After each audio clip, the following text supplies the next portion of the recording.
Welcome to the Bernie's Bootlegs podcast, where we explore the stories of world-renowned musicians and share their perspectives on being an artist in a digital world. I'm your host, Kenny McCabe, and let's get into the show.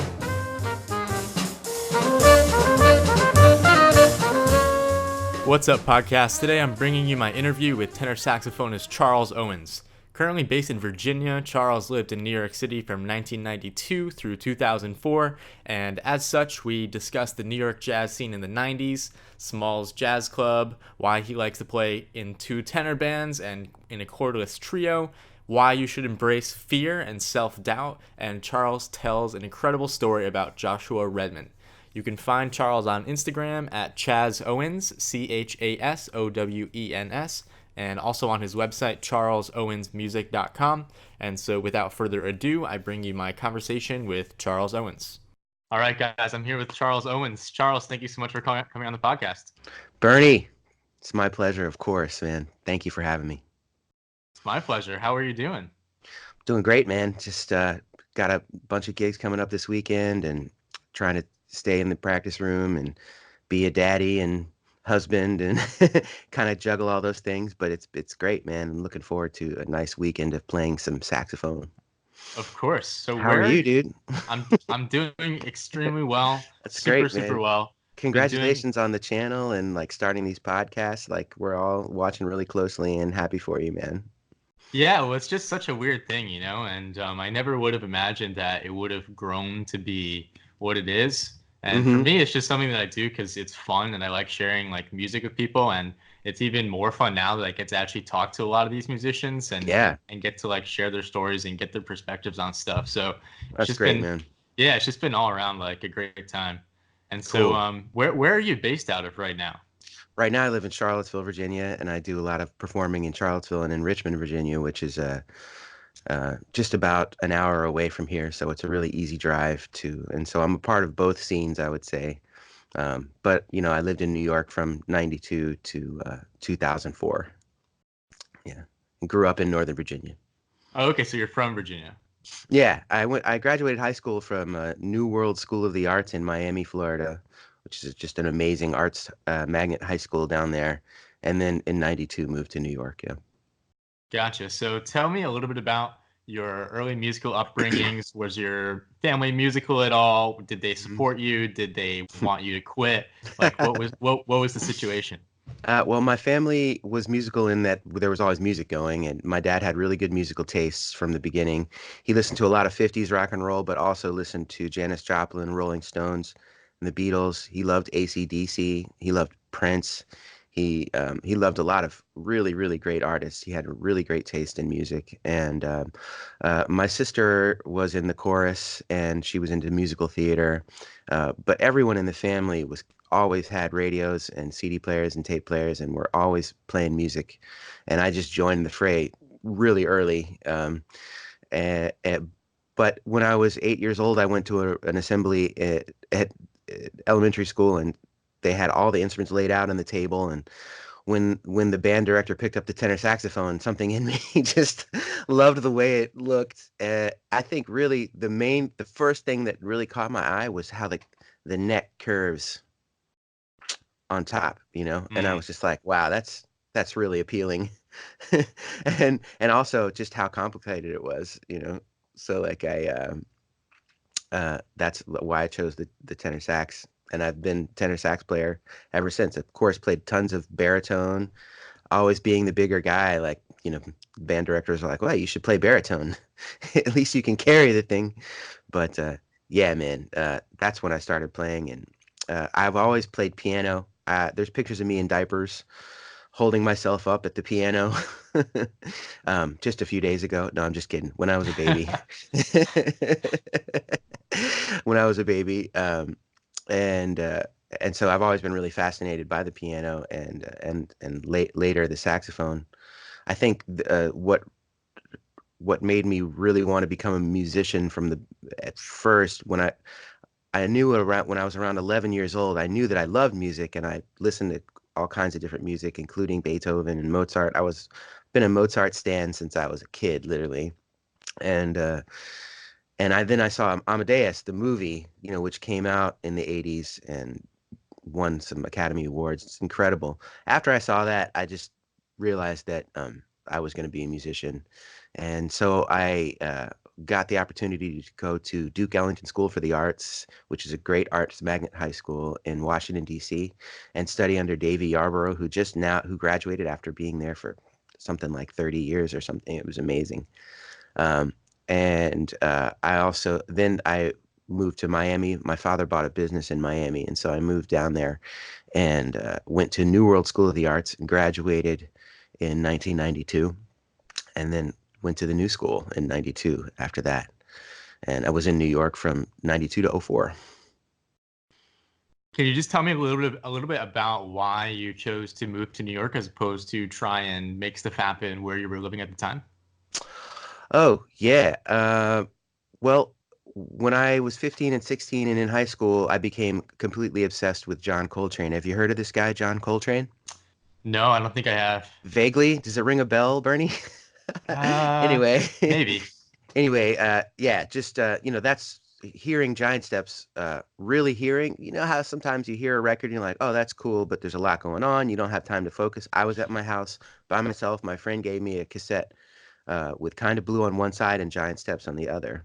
And uh, and I listened to it by myself in my living room, totally focused. And I think the tune on there was Spiral.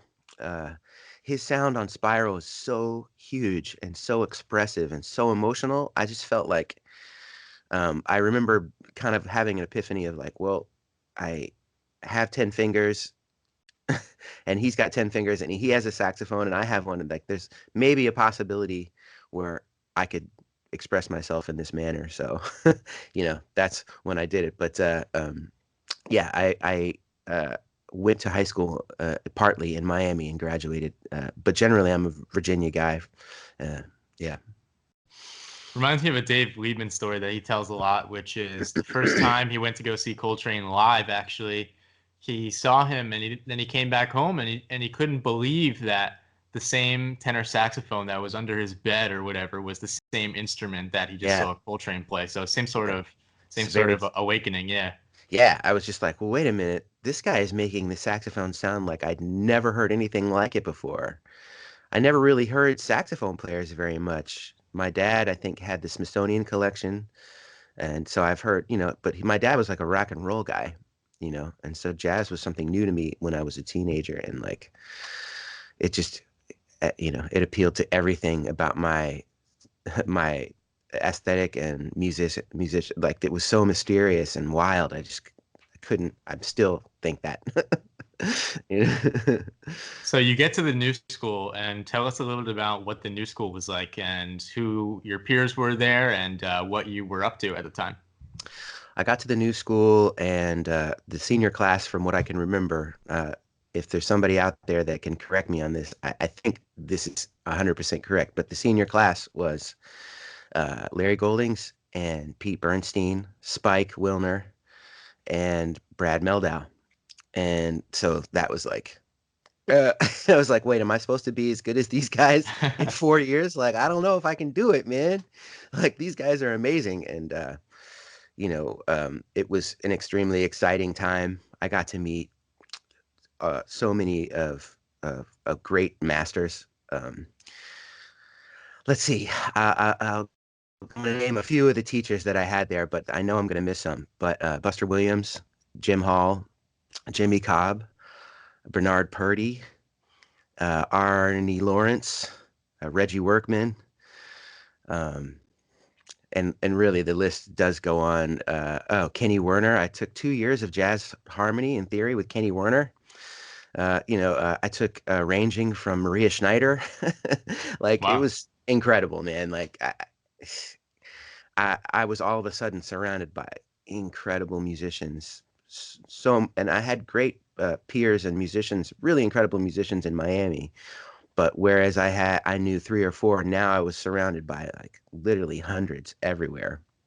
Uh, and so the new school was super eye-opening and exciting for me. And really, they gave me a bunch of opportunities.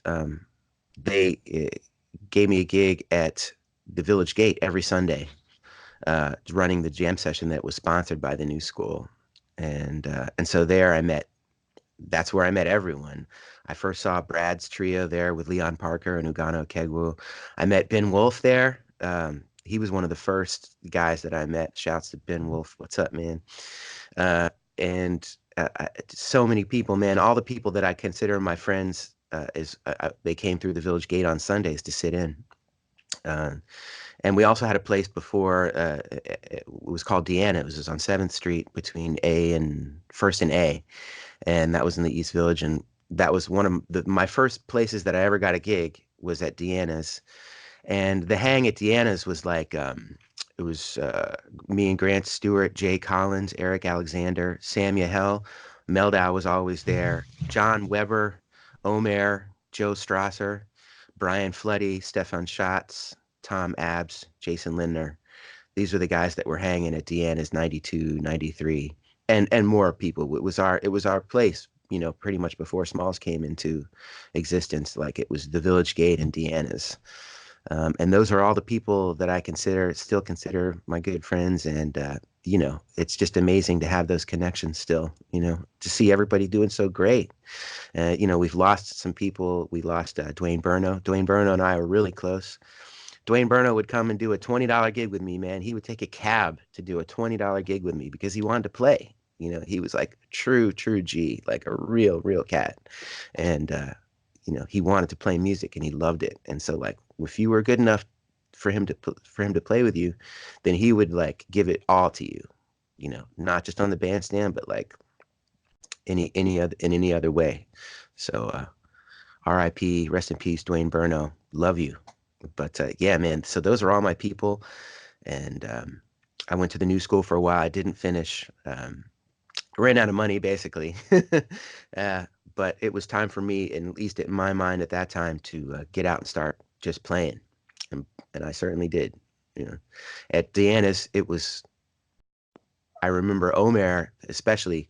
He had gut strings and his action was really high, and we were all trying to sound like the Miles Band on those last 4 Prestige records. Like we wanted to swing really hard and like play some PC Wynton Kelly. I mean, Sam Yahel, dude, learned so much. Wynton Kelly, like he transcribed Wynton Kelly and would play stuff and sound just like those were the days for us to be doing that, So it was an incredible scene, man.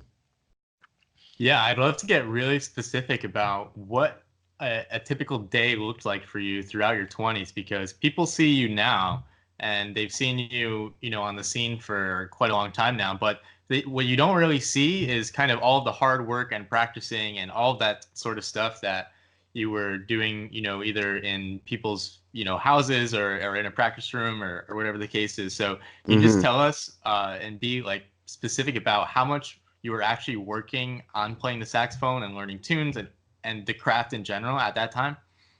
Yeah, well, there certain situations in my life caused me to spend more and less time.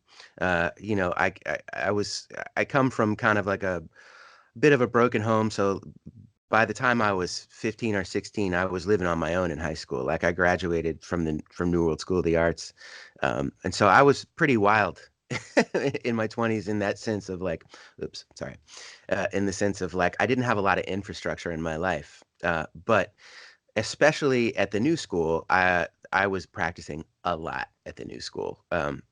It was that time, when people say, well, you need to practice for 4 or 5 hours a day. At the new school, when I was there, I was doing that. I was practicing a lot. But generally, I would, like a day when I had an apartment, I would, definitely be sleeping late because we were all out really, really late. But basically, wake up and there would be practicing and tune learning. It was when you're in New York, you have to know so many tunes. It's one of the things that's really expected of you.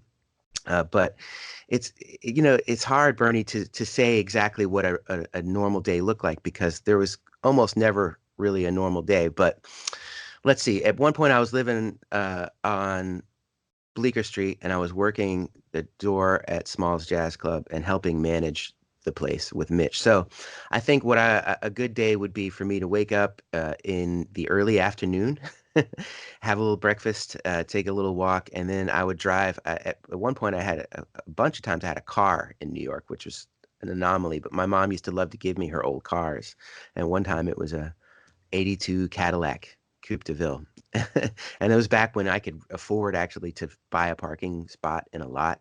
Back in the '90s, it was just like not as expensive as it is now. Mhm. I would roll over to Smalls and open the place up, and then we'd probably have a rehearsal either with my band or I was in the Omer Avital Sextet with a rotating cast of incredible saxophone players. I was also in the Jason Lindner big band, and I have my own quartet and trios.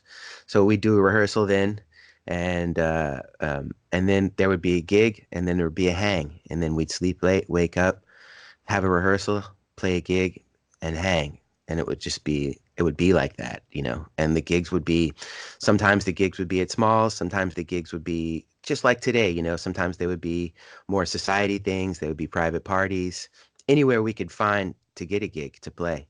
Um, there, and then also there'd be some traveling. You know, I did some touring with Jason Lindner and with Omer, and uh, we had a group one time tour Israel with Omer, Amos Hoffman, Danny Friedman, Dwayne Eubanks, and I.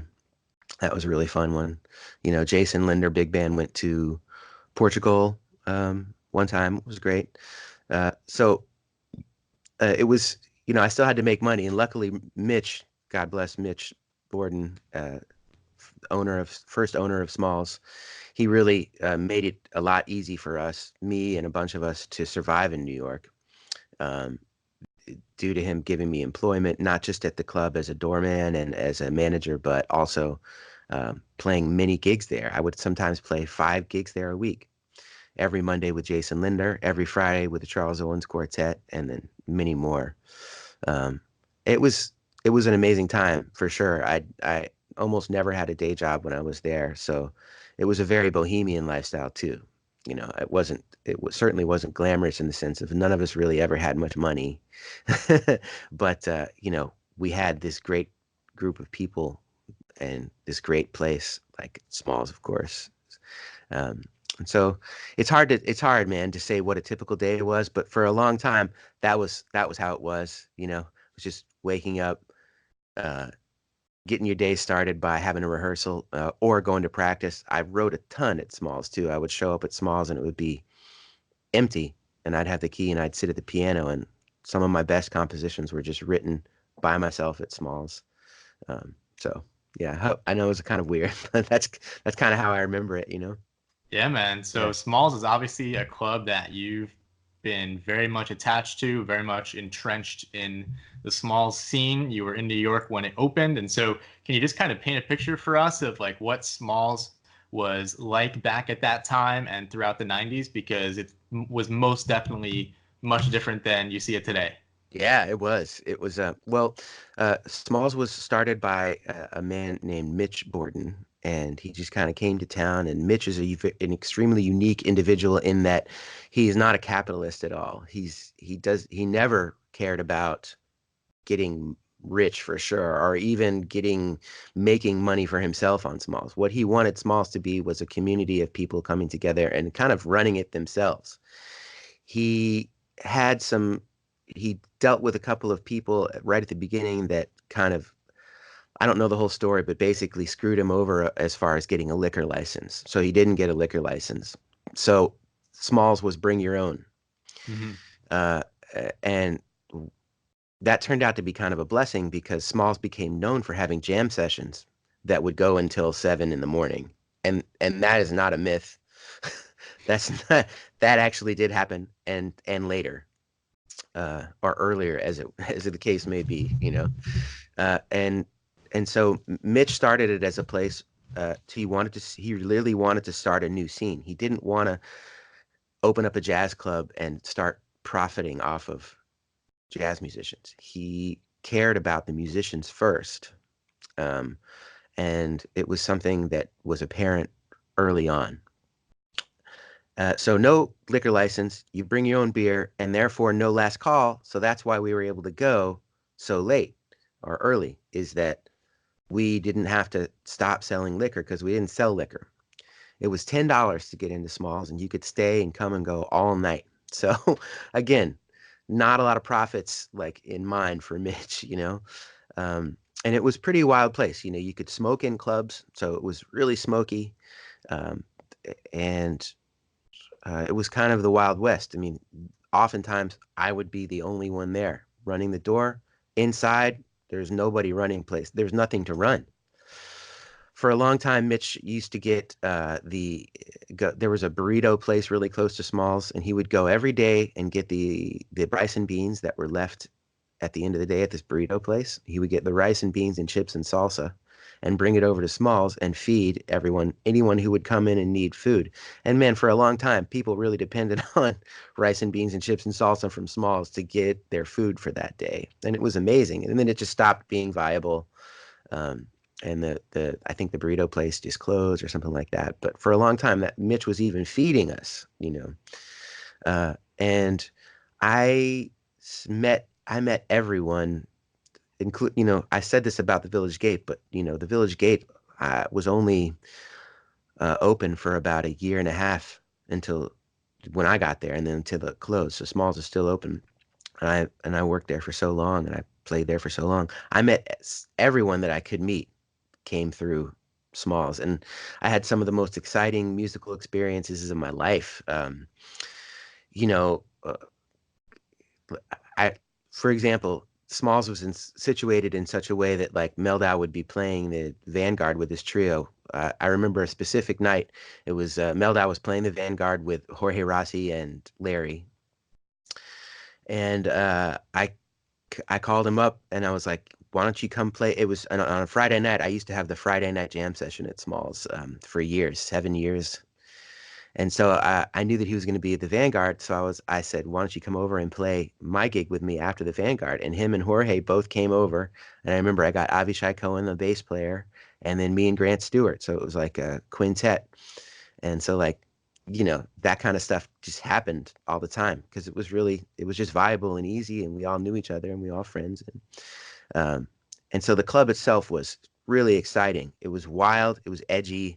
Like the jam session, sometimes it would be absolutely packed, and like Jeff Watts would be playing drums on the jam session, and like we'd be playing Yes or No, and like everyone was just like silent watching this, and the vibe was just like incredible, you know. Like I remember so many nights of yeah, Kurt Rosewinkle and Mark Turner and Jeff Ballard and Ben Street, that they had that quartet would Mm-hmm. play there weekly. I think like every Thursday for years, you know, on Wednesday nights it would be Josh Redman, Brian Blade, and Samuel Hell, the organ trio. Mm-hmm. And just like weekly, you know, you walk back into the kitchen and like Josh and Ravi Coltrane would be talking to each other, and it was incredible, man. Like I was just entrenched in all these people coming through New York, coming through Smalls, and I learned so much. I became my my saxophone playing grew so fast when I was during my Smalls time. Um, and so you know, and now there's a lot of that same energy. I mean, but you know, now there's a liquor license, it's a bar business, and it's great, and I'm so glad it is. You know, I'm so glad that it evolved from that other place. Uh, but in Smalls in the '90s was much much wilder, a lot edgier, and just yeah, it was a different vibe. But both, I love both. You know, I'm certainly not putting down Smalls now because Smalls now is the successful jazz club that we all know it, and you know, I'm really proud of Spike for what he's done. Spike and I are old friends. We used to be roommates. He's the one. I used to live at Smalls for a while, from basically October 95, October 95 to July or August of 96. I lived at Smalls and showered at the health club across the street. And Spike was the one who asked me to move in with him after Smalls. And then, like literally a week after I moved in with Spike, I met my wife, my current wife. And so, like, I don't know if she really would have stayed with me had I said, "Oh, I live in this jazz club." But maybe I don't know. I'll ask her. I've never asked her that.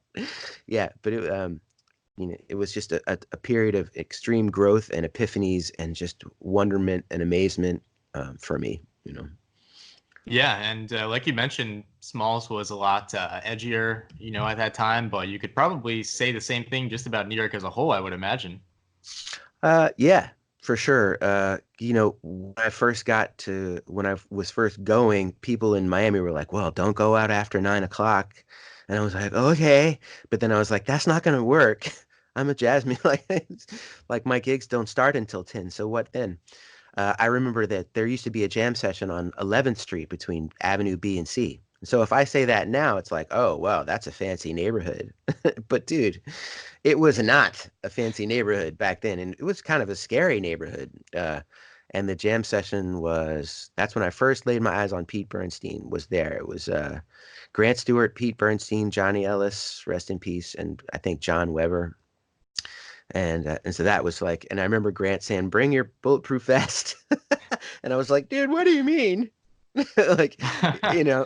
And so yeah, it was. I have to say though, maybe it's because I'm a big guy. Maybe I just got lucky, but I was never once messed with in New York at all. No one mugged me or beat me up or showed me any bad vibes or anything. So, but yeah, it certainly was dirtier, edgier, and the East Village was like a very, much more, much grittier, artier.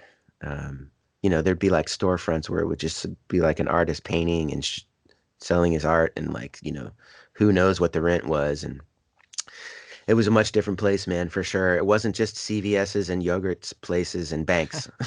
Yes, You know? exactly. So some of the musical situations that you find yourself in, I mean, one of them is two tenor stuff. So you've worked, a ton with Joel Fromm and obviously with Grant as well, and Yeah. I'm sure many, many other people. So can you just speak a little bit about what excites you about getting to play in a two tenor band or a two saxophone band? Yeah. Well, it's really just about being inspired, watching someone play your exact instrument and being inspired to have a different approach, but also just like, piano. I don't know. It's something about watching somebody play the same instrument is inspiring to me to go and solo after them and try to come up with something new. And I just love the sound. And I don't know. I think it's really just about inspiration, like immediate inspiration on the bandstand of like, wow, okay, let me watch how this tenor sax player approaches this song. And then maybe that'll give me give me some inspiration to approach the changes differently. But generally, it just makes me play better because it pushes me. It pushes me to like reach further and harder if there wasn't another great tenor player playing with me.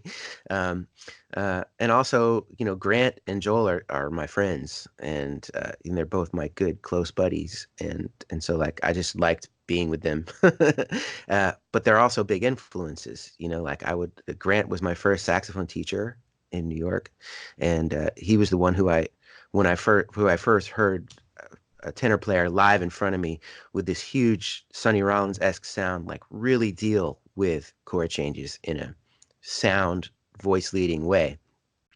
It was so mysterious and crazy to me because like, I hadn't been able to do that yet.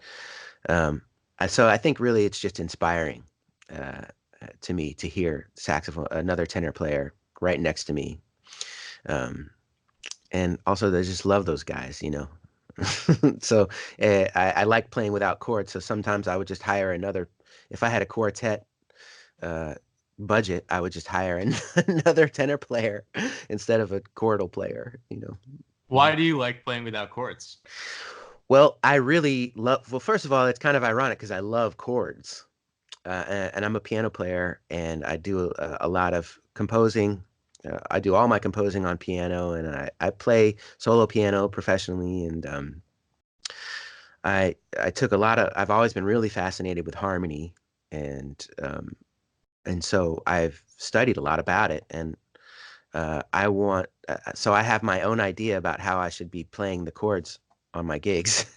And I find, that piano players when they comp, have their own ideas about what chords I should be playing, which I don't want that. I want to be able to decide what extensions, in what way, in what alterations to play these chords without another person playing different chords than what I'm thinking of. And so if I know that I only have the bass to deal with, then I'll be able to shape my phrasing and my improvisations using the chords that I have, the chords and also substitutions thereof that I have going on in my head in a way that will sound good and not clash with a fourth person or another person who has their own ideas about how the chord should go at that moment. And so I often find piano playing, piano players comping distracting to me. Mm. And because I'm a really highly harmonic player. I love being melodic too, but the harmony is an important job to me. And so not just the harmony, but the alterations thereof and the subtle nuances of changing the harmony um, are something that mean a lot to me. And so when I have a person that can't read my mind playing their own chords, then it just distracts me often. That's not to say that I haven't played with amazing piano players who are incredible compers. I mean, if you ever played a ballad with Meldau, it's like, dude, or I remember one time I was playing a ballad with Pete Bernstein, I Fall in Love Too Easily, and his comping was so beautiful that I swear, dude, I wanted to just stop playing the melody and listen to him comp his chords because I was just like, oh my God, this guy is so beautiful. But generally on my gigs, I feel more free and less distracted when I just have bass and drums.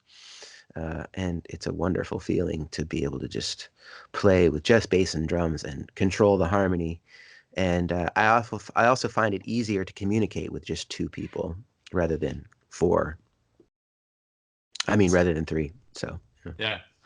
Speaking One of, other thing, sorry, yeah, one other thing go about for the it. trio, though, man, is also Sonny Rollins is one of my huge favorites, and he loved to play without it. And then Miles Davis loved to play without chords, and Coltrane liked to tell McCoy Tyner to stop playing. And then eventually McCoy just would comp for a while and then stop. And so like I'm just acting on my idols and my influences. So, if Sonny liked it, I wanted to try it. If Coltrane liked it, I wanted to try it. That's it. Speaking of tenor saxophone players and Joel Fromm, I have to ask you to tell the Josh Redman Wish story because you told me yeah, maybe a shortened version, before we, Hmm. started the podcast. So please enlighten us as to this story because it is incredible. It's a funny story, man. When I first got to New York in '92, one of my first shows that I saw was Joshua Redman live at the Vanguard with Pat Metheny, Billy Higgins, and Charlie Hayden quartet. So, I mean, like these are all my idols, and so this was in 1992, in the fall and possibly the winter, and it was released. There's a record, Josh Redman, called Wish, and one of the tunes, I guess the title track, is live at the Vanguard, and I happened to be there that night when he was recording. So you can hear me if you guys listen to when he plays the head of Wish right at the very end. He finishes the head and plays this beautiful soulful phrase, and I go ooh like that, like, and it's clearly me. And I remember exactly the night, and he was like, "We're recording," and I remember I made that noise, and I'm like, you know how when you see a show, you make a noise, you can't help it. And so I was like, oh, I wonder if that's going to be on the record, uh, and it turned out it was. So when the record came out, you can clearly hear my voice doing that. And so I thought that was cool. And that is cool. It's like, it's a little part of history. That was like one of my first shows in New York. I was 20 or 21. And so I loved telling this story for years, and I have told this story for years. And and it was just a cool piece of jazz history for me to be a part of. And so I made a record live at Smalls with Joel Fromm and Alexander Claffey, who you had. I really enjoyed listening to his podcast, um, and Ari Honig. And so we were recording that at Smalls, and on the break, I go upstairs and Joel and I are talking, and there's some people around sort of interjecting and listening to us talk. And Joel starts to tell a story. And dude, it's the same story that I just finished telling you guys. He's like, yeah, back in 92, I went to the Vanguard to see Josh Redman, and like my voice is on the record. And I'm like, he's telling me the story, dude. He's telling me the story. And like people are listening. And in my head at the point, I'm like freaking out. I'm just like, there's so many things going on in my head, just like, how is Joel telling this story to me right now? Like, this is the story that I've literally been telling since 92 or 93. It came out in 93, I think. And I'm freaking out like, did I just dream this? Did Joel tell me this story back in 93 and I just like accepted it as my own and like I've been lying to people? Like, what is going on? Really weird moment for me to have Joel tell this same exact story that I just told you. And so I stopped him and I was like, Joel, this is really wild, man. You're not going to believe this, but like, this is my story. What's going on? And so it turns out that Joel was there that night too, and also said something at the exact same time as me. So if you listen to it, if you listen to the story, I mean, if you listen to the record, you hear Joel go, yeah, like in his big booming voice, and you hear me go, woo, like that, dude, like almost at exactly the same time. And so it turns out that we both have been telling the same story, genuinely, truthfully, for years. And like the first time I ever heard that he was there was in 2018 when Joel and I were recording a live record together. And I was just like, if that isn't a crazy story, man, like, and it's so New York, it's so very tenor player. There's so much to it that it's just like, man, I can't believe that happened. And so, yeah, if you go back and listen, and I did, of course, and it's clearly Joel and it's clearly me, and we didn't know each other at all. We hadn't met yet, but we would have met really soon after that. But incredible story, man. Yeah, that is wild, and only in New York too. I Yeah, mean, dude, it's very specific. Yeah. I love it. So tell us a little bit about what's been getting you excited lately in terms of what you've been up to, your current projects. You mentioned you have an album that came out in August, and I'm sure you have some other stuff planned for the next few months and beyond. So just maybe fill us in on what's up for you. Oh, thanks for asking, man. Yeah, well, I just released a double album, August 9th, Charles Owens Trio 3 and 13. The first side is all trio with electric bass, and it's really a cool sound. We recorded it at Devon Harris's studio, Jellystone Studio. Devon Harris, also known as DJ Harrison. He's my favorite drummer and one of the most amazing drummers I've ever played with. And also, he plays keyboards in Butcher Brown, and he's, a founding member of Butcher Brown. Shouts to Butcher Brown. And Andrew Randazzo, who is a bass player in Butcher Brown. Also, he's in my trio. The first side is all arrangements of songs, and then the second disc is a live disc with a big band, and it's the Andrew Randazzo Big Band, or the Randazzo Big Band. And Andrew approached me last year and asked me if he could write lyrics, arrangements to my songs, and we could put on a show, the Randazzo Big Band featuring the music of Charles Owens. And of course, I was thrilled and honored and excited. And so we did. We had a little residency at the Southern here in Charlottesville, 2 Tuesdays in a row, and we recorded the second Tuesday, video too. Uh, and that ended up being so good that we put it on. We put it out and it was the same trio, me and Devon and Andy, then 10 horns. So the 3 side is the trio, the 13 side is the trio with the big band, and it's been doing great. One of the songs got put on State of Jazz playlist in Spotify. Say You Will. It's a Kanye West tune. The first tune on 808s and Heartbreak is Say You Will. Incredible tune. And that got put on State of Jazz, and it's at 117,000 streams. So I'm not sure what that means, other than a lot of people have heard the Charles Owens Trio now, which is great. That's kind of like, the cool thing about it. And we did a bunch of shows when it got released. Richmond Jazz Festival. We opened up for Greg Porter, and it was really cool. And the record is doing great. I've been getting great feedback from it. And we're going to be at Smalls November 17th with that configuration, and we're going to play some stuff from there. Now my next project is going to be me with a 16-piece string ensemble, and a harp, and also with the trio, Devon and Andy. So I'm going to bring my trio into a 16-piece orchestra, and there's a guy by the name of Trey Pollard, who's an incredible string arranger and musician, composer. He's doing all the arrangements for 8 of my songs, and then we'll also be doing 2 standards, When Your Lover Has Gone, While My Lady Sleeps, and we'll also be doing a Jimi Hendrix tune, Have You Ever Been to Electric Ladyland? And so the gig is going to be in November, and then after that we'll schedule a recording. And so that'll be my next record. I don't know what we'll call it, but it's going to be my trio with strings, and it's been a lifelong dream.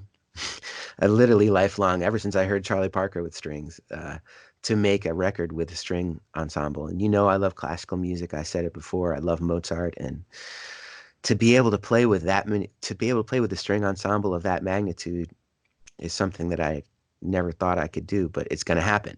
And so that'll be the next thing I'm working on, and I'm super excited about it. It's just, fulfilling my dreams, man, just living them out. It's incredible.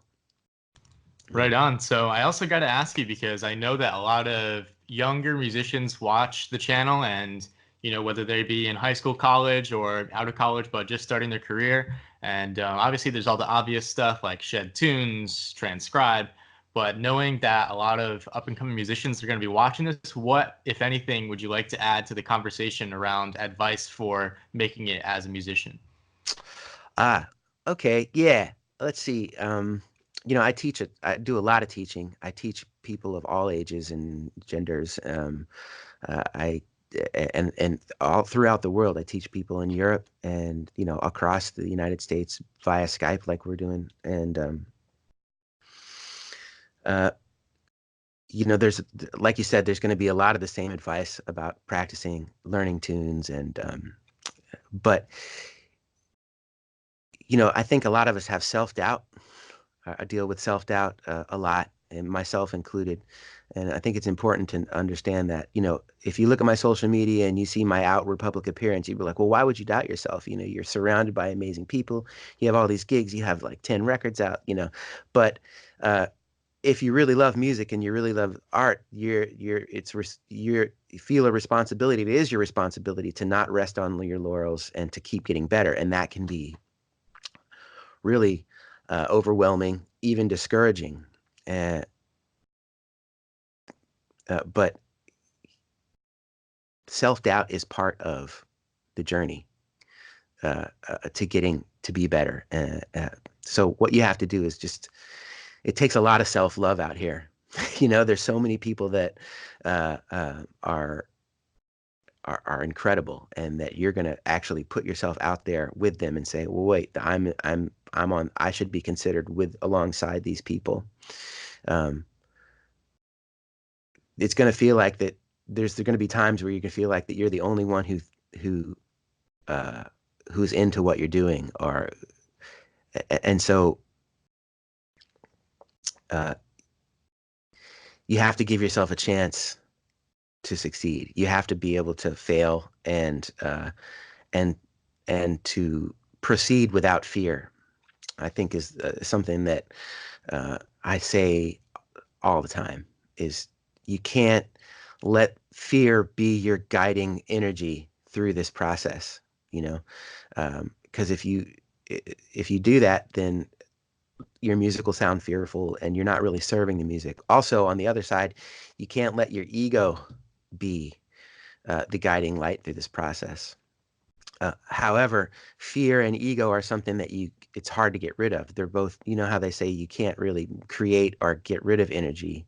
You just have to you have to put the energy where you want it. So there's always going to be fear, and that energy is always going to be there. And there's always going to be ego on the other side of it, and that energy is always going to be there. You have to figure out how to make those energies work for you. Turn that fear, that energy that is fearful, turn it into energy to propel you forward even further into the void, or, and take that energy, that ego energy, and don't let it shape your music, but let it help shape your being a business person, a self-promoter. It takes a lot of self-love, like I said. So if you got self-love and some of that is ego, take that ego energy and put it into promoting yourself. There's going to be a lot of sort of dark forces at work with you, and those forces are something that you can't deny. Um, you can't deny them as being a human. You actually have to deal with them. And so, one of the reasons why I'm into music is I have a lot of dark feelings from my past growing up being an abused kid. And that is there. I can't, what happens when we suppress that shit? We go crazy, So like tenor saxophone has been a great way, and jazz and improvisation has been a great way for me to channel that energy into something real and raw and emotional. And so uh, you, the ego has to be embraced and the fear has to be embraced, but that energy can be redirected towards making you a better person and a musician. Um, it's really hard, especially when you're young. You feel like you have to prove yourself, and so when you try to prove yourself on the bandstand, your ego can really take over, and you have to keep in mind that you're in this because you love music. And so how do you treat something that you love? You treat it with the utmost reverence and respect, and injecting your ego into something like that is adulterating it, you know? Um, so but again, that energy is there and has to be dealt with. So figure out how to deal with that healthily, I think, is a really important piece of advice. Yeah, it's critical. Those are Mm-hmm. very wise words. And so, to kind of wrap this up, where's the best place for people to find out what you're doing, what you're up to? Is it your website? Is it Instagram? Just tell us where to find you. Sure. Well, I do have a website. It's not much to it. I basically keep that website out there so people can get in touch with me. It's charlesowensmusic.com, and I do post some stuff there, but basically it's just a way for people to get in touch with me that don't know my number or anything else. Just do a web search and they can get an email. I'm most active right now on Instagram, which is Chaz Owens, ChasOwens.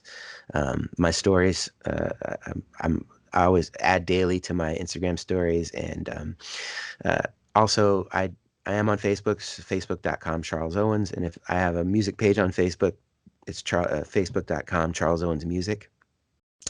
As far as hearing my music, I have a YouTube channel, and it's youtube.com/Charles Owens, and I upload a lot of trio performances from locally here, but also there's a lot of performances from Smalls. I think there's 3 or 4 there. I did a quartet gig a couple of years ago with Brad, and those are getting a ton of views, obviously, because of Brad. He's a star, and so I definitely, my YouTube channel is a place to go listen to me play, and just the work that I'm most proud of is on there. But of course, I have 8 albums out as a leader, and they're all on Spotify and Apple, all the major streaming platforms. Um, yeah, that's how you can keep in touch with me. Right on. Well, hey, man, it's been a pleasure. And I really enjoyed speaking to you. This was awesome. I enjoyed it too. Thanks so much for having me on. And let me just say one other thing about you, man. Thank you for starting that channel. You put the Charles Owens playing crushing rhythm changes at 370 BPM. When you uploaded that, man, I got so many students and so much great feedback, and it really helped me it helped me get to a wider audience. Thank you for what you're doing for us. We really appreciate it, man. Hey, man, thank you. It's all around pleasure on my end as well. So Yeah. stay on the line for 1 second, and thanks again. Okay. Thank you, man. Thank you guys so much for checking out the podcast, and don't forget to subscribe wherever you happen to be listening to this so you don't miss an episode. For more episodes, please visit Bernie'sBootlegs.com.